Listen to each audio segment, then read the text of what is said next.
Hello, and welcome to episode 16 of Guardian Talks. It's been a bit of a time, I think, since 15, maybe a week.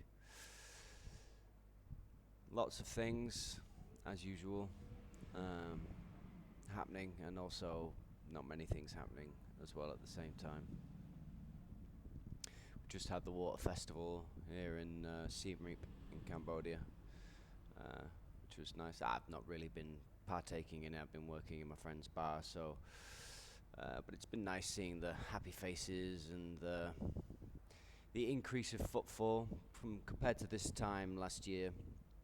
There's, I would say, just from my own observations, there's about 60-70% increase in footfall, the amount of people um, who are here, tourist-wise. So, Siem Reap's a bit happier this year, or at least they think they should be happier because more tourists, more money, more pieces of paper with pictures on it. So, false sense of value increasing on that regard. But deep down inside, they ultimately know that their sense of self-value is not raised at all. In fact, it goes lower because when you submit yourself and subject yourself to the whims and tides of something as superfluous and surface as tourism and tourism trade for the sake of paper with pictures on it. The soul knows. The soul knows. One of the things that I started this week, last week, I downloaded a copy of Atlas Shrugged by Ayn Rand, which is a literary classic, and it's very good. It's powerful, considering it was written in the early 50s. I think it was 53 or 51 maybe.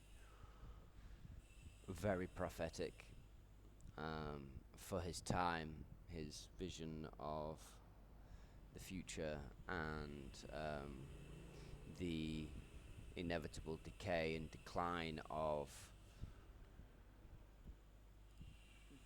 society, but the industry and structure and economy of society. Even though he doesn't use the words, the term specifically, because it was before his time, he's alluding towards virtue signaling. Virtue signaling more in terms of from an industrial, corporate angle, and how the veneer of virtue and morality is essentially used to justify the hamstringing and crippling of those individuals who are actually producing value, actually producing full stop, and casting aspersions and blame onto those people as being evil, self-serving, greedy, money grubbing, whereas in fact those who produce nothing, merely create pieces of paper in the form of legislation and directives, extol the virtues of the moral good and the social good, and without ever producing anything of actual value, without contributing anything that can be useful or used or actually improve people's lives. They instead cast the blame towards and cast aspersions towards those industrialists who actually are using their intellect and their hard work and their ambition to produce things, to actually produce things that can be used and will actually improve people's lives. And so the whole thing is reversed. And yeah, so when you see it, when you read it or listen to it, is the case I'm listening to it, it's prophetic in many ways. Obviously, there are many aspects of society that Ayn Rand would have been unable to foresee and perceive, but it's extremely well written and it's well worth a read or a listen. Obviously held within the context of the time, but for all of that, um, clearly a man who was way ahead of his time in thinking, and clearly a genius. Um, so that's a recommendation for anybody watching this. And one thing it has, listening to it has really driven home to me, is that we do and we are living in the collapse and decay of an old system and an old way of doing things. Atlas has already shrugged, as far as I can see, or he's about to. And what that means for our world, for the reality that we experience, is going to be, for those of us who are in the know, is going to be the trigger point that allows us to slide into the new world, that allows the inception of GPMS and true value, true intrinsic value, that which is held by the human soul, and the commitment of that human soul to do no harm in all things that they do.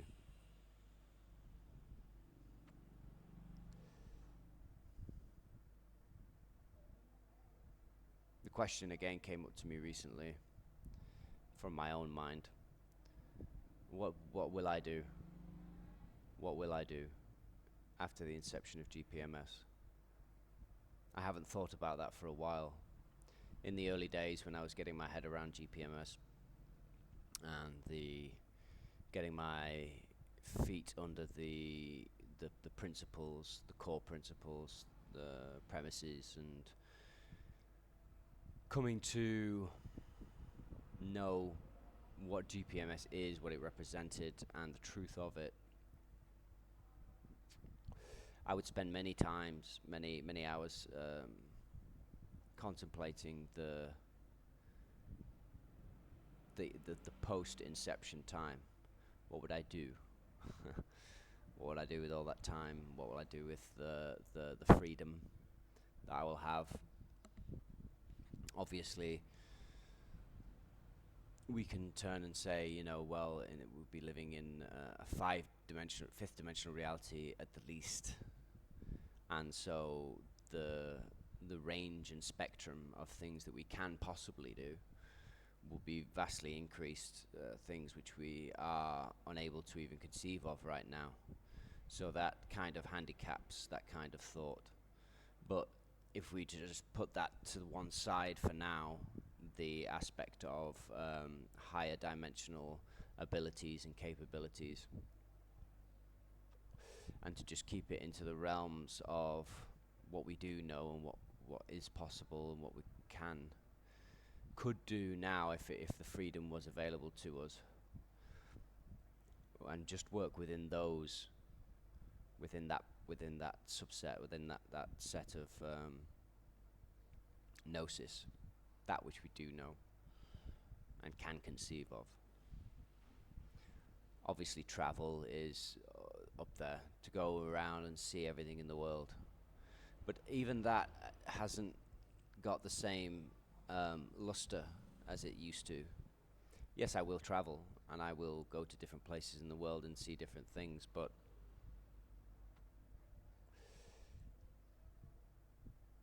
what will I do? What will I contribute? What will I produce? What do I want to contribute? What do I want to produce? I've spent so many years of my life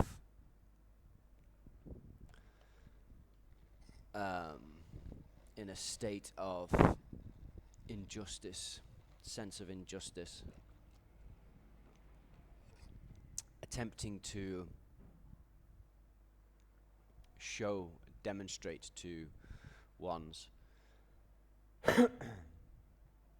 that my value and my worth exceeds that which I could build or make with my hands. How many boxes I could pack in a factory, how many items I could produce, um, how many structures I could build, how many things I could sell. I've spent so many years trying to convey to people that the value and depth of myself and other humans is so much infinitely more, and the things that I can bring to their life can be things like wisdom, could be things like advice, inspiration, the release from trauma and pain from the very injustice I myself was feeling at the time, that I believed that I could do this for people. And I did do it for some people, to a degree. We all can, because a metaphor that was once given to me in terms of coaching and training, and it's actually very apt. If we were to imagine ourselves as ships on the sea, sailing in a direction, there's always many more ships behind you in your wake. Those who are not at where you are yet, to whom you can assist to get to where you are. Even though you yourself might sometimes feel underqualified, or what's the term? The term is you're pretending. You're not actually there. You're faking it until you make it, because you yourself are in the wake of other ships ahead. And that is true. There are ships ahead of whom you are in the wake, but there are many ships behind who are in your wake, and you can always turn to those behind and assist those to be where you are, as you seek to be where those ahead of you are in your own personal growth and journey. And but then, of course, I arrived to the point where I realized that actually all I was really doing in that anxiety and that stress and that despair, quiet despair, was sitting in injustice and casting blame to the other being, the other thing, excuses, reasons, and justifications as to why I was not receiving what was just for me, what was due to me, and doing everything I could to deny and to deflect the knowing and the understanding that ultimately the hand that is always upon the tiller of my ship is my hand. It should be my hand, but it is also always my hand, even if I think it is not, or I thought that it was not. I am the cause of my own effects, and the effects that are seemingly thrust upon me will ultimately trace their origin point to me as the cause. And you can't get away from that. One of my favorite sayings, I say it a lot to people, and in these days, as each day goes by, it seems to be more and more apt. I seem to be using it a lot recently because it seems to be something that needs to be heard more and more. And it's a quote from a samurai warrior philosopher called Miyamoto Musashi. And he said, "The truth is not what you wish it to be. The truth is the truth. And you must bend to its power, or be forced to live a lie. Simple. But it's a hard one, probably one of the hardest ones.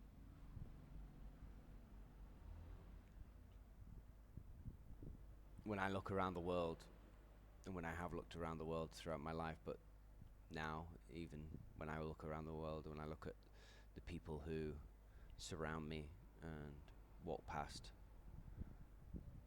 I see a sea of people who are, in essence, living a lie, holding on to false notions of what they wish the truth to be, pretending that it is so, whilst doing everything in their power to deny the actual truth, refusing to bend, and oftentimes as a result breaking because of it. My mother used to always say, growing up, I used to always hear her say to people, "Oh, I hate liars. This is one thing I hate more than anything else. It's a liar." She said it a lot. But the irony is that she, just as much as anybody else, was living a day-to-day lie. I too dislike liars. I used to be one, which is why I dislike them even more. But the worst kind of lie and the worst kind of liar is the liar that lies to themselves. And it's the easiest lie to make. It's the easiest kind of lying to fall into.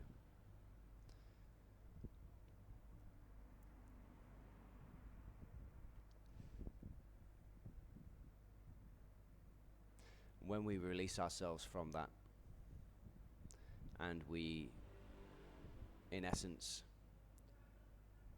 contract with ourselves on some level, go into agreement on ourselves at some level that we will never lie, or at least never willingly or knowingly lie, and always seek to correct any mistruth that we discover that we happen to be holding immediately, that we acknowledge it, we accept it, we atone for it, make the alterations required, and then we move on in forgiveness of ourselves. When we decide to do these things, how do I describe it? Freedom, lightness, vibrancy, wholeness, integrity.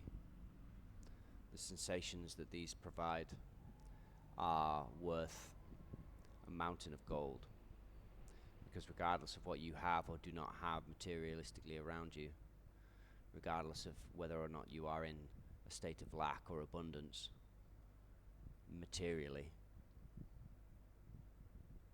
metaphysically, spiritually, emotionally, there is no greater value, there is no greater reward. Because not only do you have that value, but you increasingly will not allow the lack of that value to occur in others and other things around you. The tolerance of that value being absent from the people and things around you reduces to zero. And coupled with a rise in empathetic compassion, the boundaries you then set, the times you are able to say no, what you speak of is not truth. In fact, you are lying to yourself. And because you're lying to yourself, you are lying to others. And I will not permit myself to be lied to by somebody who is lying to themselves. Not for love, not for money. Neither love nor money. because unconditional love is essentially worthless without wise application, and justifies and excuses that which is not true for the sake of comfort and ease, seeming comfort and ease. Ultimately, it will not lead to that. It will lead to its opposite.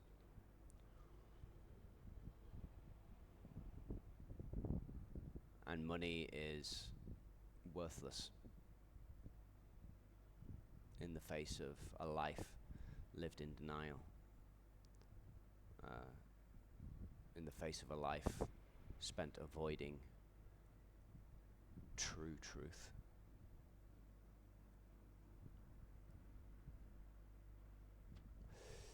The other day I physically wrote a contract out to myself.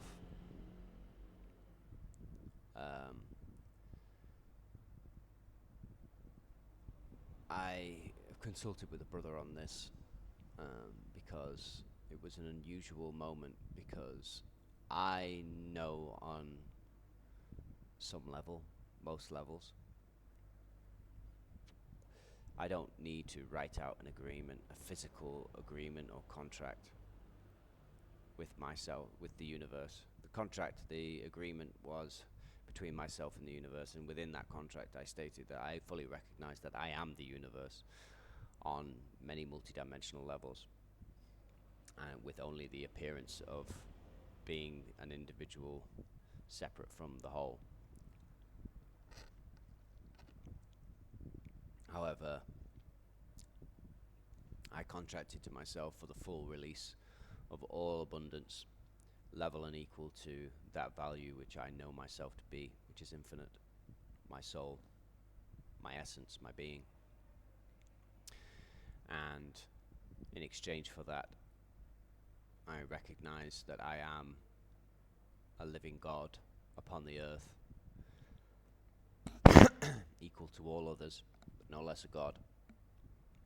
And therefore I will conduct myself as such in my thoughts, my words, and my actions to the best of my ability and capacity in every moment, as a condition of the access and release of full abundance to myself. And since that moment I wrote that down, I had the overwhelming feeling to actually write that physical contract. I did. I wrote it down. I put it in my wallet. It's there now.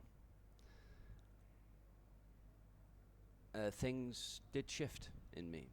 Something shifted in me, solidified, changed, and things did start becoming more effortless and started to flow more around me. Fancy that. And again, I reiterate, no physical contract or agreement was ever needed to be written out. But the urge came from over me. I will assume that it came from my higher self or a higher force, because there was something in me still that required an act of physicality to cement and finalize something within myself that would allow me to fully step into the other, where I genuinely would not need anything physical in that form. Again, that would be the last, the final. And all material things then that happened and came to me, happened around me and came to me, would just be a consequence or side effect of all of those things which I do in honor of that agreement, conducting myself as a God upon the earth in my word, my thoughts, and my deeds. And it seems to have moved and shifted. I started praying recently as well. Praying, for whatever that means to whoever's listening. I downloaded a prayer app, and because because Father has spoken to me in the past, and it was amazing when he did, and it came at a time that I really, really required it divinely, obviously, otherwise he wouldn't have done it. But I hadn't really heard much since. Not directly. I had urges, like the urge to write the contract, things, compulsions that which I couldn't deny and I had to act upon, but not really words since again. Not a conversation with Father. But I started. I downloaded this app and I started. It only requires 10 minutes a day to just sit and go through. And what he said to me today was, it's soon. The app that I used came up with a gospel reading, Mark 13:24-32, and it says, "But in those days after that tribulation, the sun shall be darkened, and the moon shall not give her light, and the stars of heaven shall fall, and the powers that are in heaven shall be shaken. And then they see the Son of Man coming in the clouds with great power and glory. And then shall he send his angels, and shall gather together his elect from the four winds, from the uttermost part of the earth to the uttermost part of heaven. Now learn the parable of the fig tree. When her branch is yet tender, and putteth forth leaves, ye know that summer is near. So ye, in like manner, when ye shall see these things come to pass, know that it is nigh, even at the doors. Verily I say unto you, that this generation shall not pass till all these things be done. Heaven and earth shall pass away, but my words shall not pass away. But of that day and that hour knoweth no man, no, not the angels which are in heaven, neither the Son, but the Father."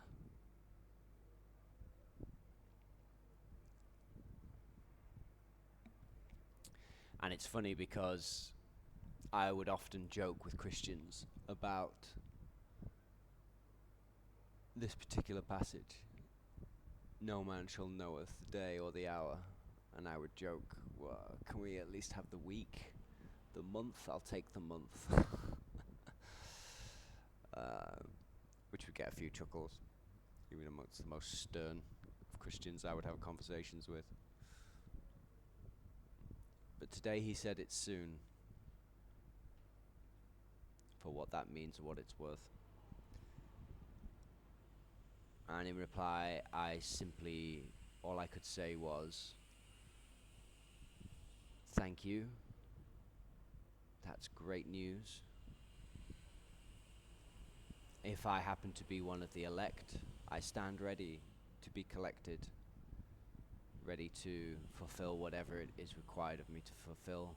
And should I not be of the elect, then all I ask is that I am divinely placed where I need to be in order to serve the elect, so that they may fulfill their purpose to the full, with any and all assistance I can render, knowing full well that I equally amongst everyone will be beneficiary to the result of that, as we step into the new world, the new heaven on earth, GPMS, as the vehicle.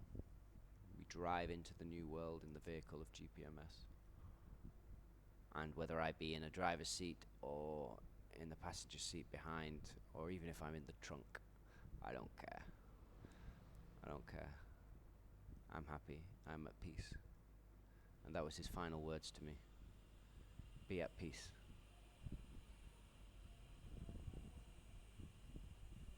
And I am. I really am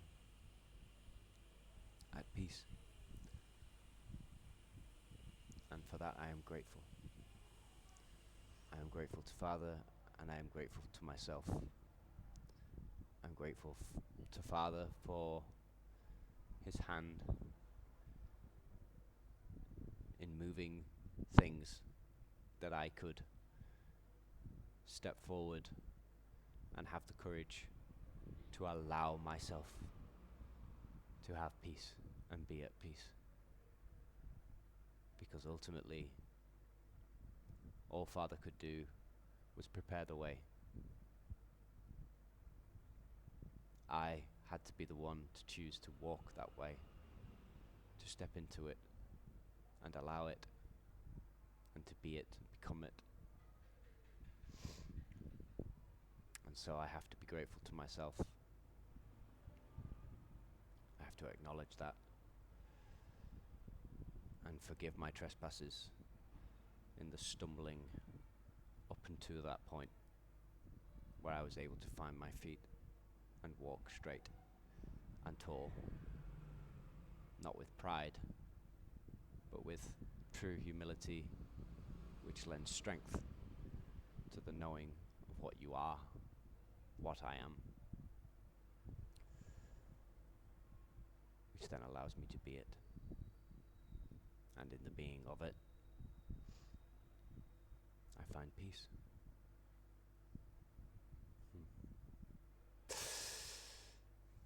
Anyway, I will wrap it up there because I believe half an hour. I've gone somewhat over my usual time. For those who have watched and listened to this point, thank you very much. Thank you kindly. I'm always grateful. And I look forward to speaking to you again in the near future. As always, love, light, much gratitude, and watch this space. Goodbye, beautiful brothers and sisters.